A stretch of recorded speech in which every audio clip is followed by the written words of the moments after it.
Уважаеми колеги журналисти, уважаеми колеги съмишленици, аз се срамувам, че в 21 век живея в условия, които са характерни за 17 и 18 век.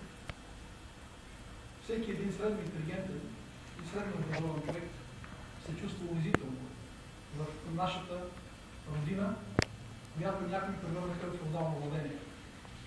От тази трибуна аз искам да се обърна към всички органи на съдебната система в България, към главна прокуратура, към съдебната система в лицето на съдилищата, всичките съдилища, административен, конституционен, на всички нива, към Министерството на вътрешните работи, към Държавната агенция за национална сигурност.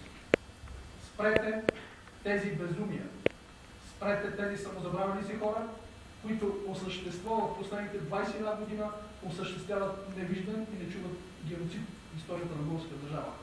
Спрете тези унищожителни действия, които разсипаха икономика, които разсипаха селското стопанство, които ни върнаха години назад.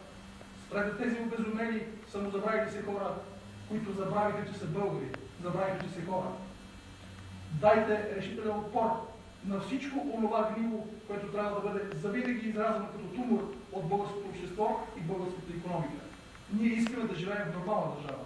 Ние сме членове на Европейския съюз от 2007 година, 1 януари, 4-та година вече сме в тази общност. И аз се срамувам за това, което става в нашата държава от тези хора, които са се самозабравили в истинския смисъл на думата.